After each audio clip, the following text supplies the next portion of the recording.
Los últimos años han sido bien turbulentos para la política peruana. Han habido 3 presidentes desde la salida de Pedro Pablo Kuczynski el año 2018. Ahora están en un escenario político bien confuso, bien complejo, también donde pareciera haber un empate técnico entre los 5 principales nombres a la presidencia en un proceso que se va a llevar a cabo precisamente durante este fin de semana. Vamos a conversar de este tema. Estamos en contacto con Carlos Escaffi. Él es analista internacional, gerente general además de Imaginación Perú y profesor de la Pontificia Universidad Católica de Perú. Gracias por el contacto, Carlos, muy amable. Sebastián, muchas gracias por la invitación. Un agrado. Carlos, bueno, estamos en un escenario de bastante incertidumbre, ¿no?, respecto a lo que viene para Perú. Cuéntanos, ¿cómo podríamos resumir el escenario que viene? Sí, mira, Sebastián, efectivamente, tal como tú lo has dicho, en este minuto hay mucha incertidumbre. Esa es la constante que hay en Perú en este momento, sumado a la compleja y muy difícil, incluso trágica, situación sanitaria. Pero las claves para mirar este proceso del domingo 11 de abril, en donde los peruanos elegirán a su presidente de la República, los 2 vicepresidentes que lo acompañarán junto a los 130 parlamentarios y 5 congresistas o parlamentarios andinos, será la prudencia y cautela, pues aún nada está dicho. Las preferencias electorales en las últimas 2 décadas han mutado bastante, evolucionado literalmente de la noche a la mañana, Sebastián. En consecuencia, los últimos días antes del proceso son decisivos. ¿Pero por qué nada está dicho?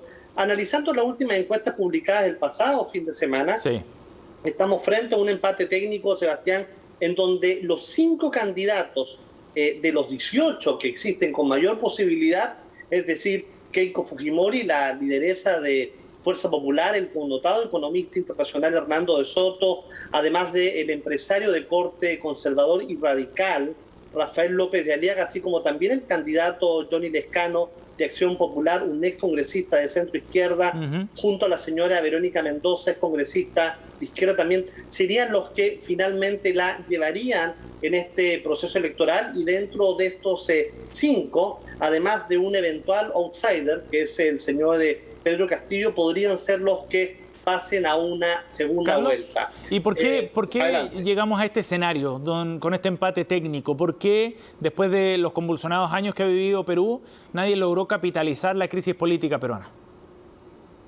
Mira, básicamente porque hay mucho descontento en este minuto por el elector que va a tener mayor responsabilidad y mayor peso en esta elección, que es el elector de los 40 años, que tiene un voto de castigo y de sanción. Si uno comienza a revisar de manera seria las últimas encuestas, te vas a encontrar, Sebastián, con un 30% de electores que va a decidir el voto el mismo día, es decir, en la fila antes de entrar al salón. Y por otro lado tienes en este minuto, Sebastián, cerca de un 29% de personas que en este minuto estarían en condiciones de votar blanco, nulo, viciado. Pero el detalle más importante en este minuto es que, sí, a pesar de la compleja situación sanitaria, Sebastián, los peruanos sí van a ir a votar, están dispuestos, hay mucha conciencia cívica en este minuto de que deben colocar su voto. Y básicamente por lo vivido, Perú tuvo 4 presidentes en los últimos 5 años, la constante fue la inestabilidad política que ha tenido el Perú, claro, en estos 5 últimos años perdidos, así lo dicen los peruanos. Carlos, esta será una de las elecciones más reñidas entonces que recuerde la historia peruana reciente, ¿no? Va a ser efectivamente, y sobre todo porque tú hablas, oye, ¿cuánto es el porcentaje? ¿Por qué hablamos de empate técnico? Porque ninguno de los candidatos despunta, ninguno tiene más de 10 puntos. Sí. Entonces, quien pase la segunda vuelta, además de reñida, va a ser completamente distinta. La segunda vuelta va a cambiar, es una carrera electoral completamente, diametralmente opuesta a la primera. Es lo que ha ocurrido en Perú, yo te diría que en las últimas 2 décadas que yo vivo en este país. Las promesas cambian, se acomodan, recrudecen, y esta segunda vuelta, Sebastián, estaría prevista para el 6 de junio. Claro. Carlos, ¿cuánto ha influido el escenario sanitario, ¿no?, provocado por la pandemia en este aspecto político, considerando las crisis que ya venían de antes? ¿Qué ha significado esta crisis y el manejo que ha tenido el gobierno desde el punto de vista electoral?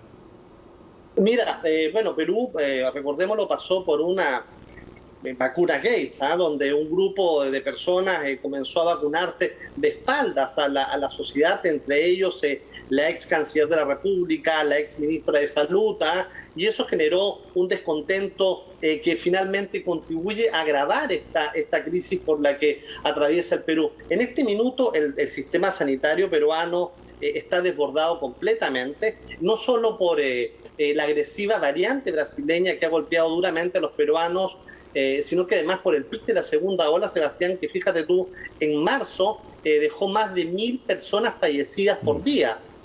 Perú en este minuto tiene un total de más de 1.5 millones, Perú tiene 33 millones de habitantes y tiene 1.5 de millones de casos totales confirmados, que crecen en promedio en razón por sobre los 8.000. Entonces, ¿cómo está en este minuto, Sebastián, el ánimo de los peruanos, sí, de los electores peruanos? Primero, muy descontento, como te decía, por lo vivido en las últimas décadas, pero sobre todo por el quinquenio gubernamental, donde te decía que la constante fue básicamente la inestabilidad política. Va a haber un factor de castigo y sanción importante en este voto. Lo segundo, Sebastián, es que el voto de los peruanos va a estar influenciado por los fantasmas de la década de los 80. Yo te hablaba de esta generación generación X, de las personas que tienen 40 años, claro, que recuerdan y que fueron además quienes vivieron o sobrevivieron a la hiperinflación, a la estetización y terrorismo que vivió el Perú en la década de los 80. Súmale a eso además el duro frenazo que ha tenido y sigue teniendo la alicaída economía, sí, claro, peruana. Por eso te hablaba yo de que es importante analizar estos primeros dos factores que te mencionaba, que dan a luz finalmente a la decisión de que Carlos, es responsable para los peruanos el concurrir a votar. Sí, Carlos, entonces, por lo mismo, con un escenario como el que tú describes, es muy difícil saber hacia dónde se encamina Perú para el próximo quinquenio, ¿no? Porque teniendo tantas alternativas sobre la mesa y con ese empate técnico, ¿hacia dónde podría ir el Perú desde el punto de vista del proyecto político? Te lo pregunto. En efecto, Sebastián, y ahí mira, yo me permito enumerarte algunas claves. Mira, la primera, en este minuto, yo partíamos esta entrevista diciéndote que la incertidumbre es la constante.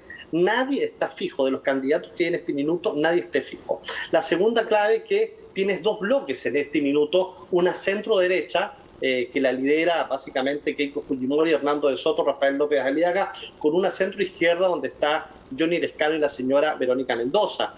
El crecimiento con factor sorpresa, efectivamente, del señor Hernando de Soto y Keiko Fujimori en la última medición. En la tercera clave es que esta segunda vuelta polarizará los dos polos antecitados, vas a tener propuestas sociales y económicas muy divergentes y claramente los siguientes 5 años vas a tener un parlamento muy atomizado. Es altamente probable que Perú tenga, de los 130 parlamentarios, 12 agrupaciones políticas en el Congreso. 12. Consecuencia, 12, claro, y la ingobernabilidad va a seguir estando presente. Un tema que creo yo que en este minuto lo debe entender la señora Keiko Fujimori, es los enfrentamientos que tuvieron con la anterior administración del presidente Kuczynski y su inicial parlamento, en donde tú tenías al presidente Pedro Pablo Kuczynski, que si bien era el presidente del país, tenías al fujimorismo con 75 curules de los 130 que eran los que gobernaban. Ese fue el detonante y el principal causante, esa ausencia de entendimiento ha sido el principal causante, Sebastián, de esta inestabilidad política. Carlos, y hablando de ingobernabilidad, Sebastián, va a ser el aumento de impuestos para... Eso te quería preguntar de respecto a otras grandes transformaciones que pudieran estar asociadas. Por ejemplo, ¿hay un debate constitucional asociado también al resultado de esta elección? Sí, bueno, está presente y seguramente el siguiente Congreso lo verá, ¿no? El que se pretende cambiar la última constitución que tienen vigente los peruanos, ¿no? Es algo que ha estado presente durante las promesas electorales que se han escuchado en estos últimos meses, pero te insisto, esto lo va a ver seguramente el siguiente Parlamento o incluso eventualmente en que este nuevo Parlamento decida que el Congreso peruano vuelva a ser bicameral como era en los años 80. Sí. Carlos, por último, ¿cómo poder proyectar lo que viene entonces para la relación chileno-peruana a partir de las elecciones de este fin de semana?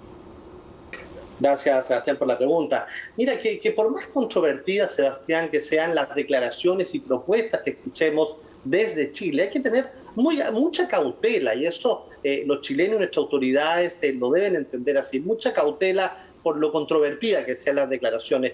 Hoy el populismo y la demagogia está presente, está a flor de piel, sumado a liderazgos carismáticos que emergen en consecuencia de esta nueva sensación que existe en este panorama electoral.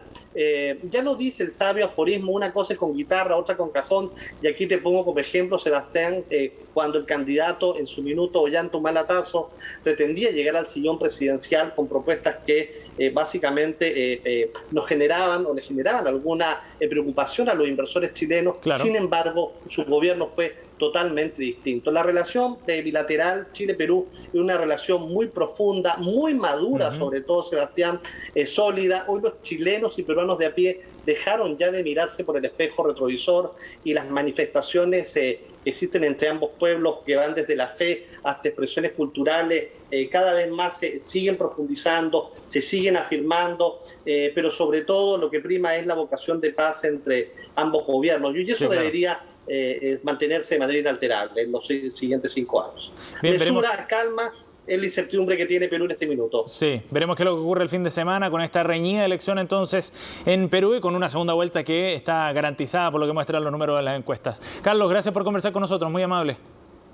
Gracias a ti, Sebastián, que esté muy bien.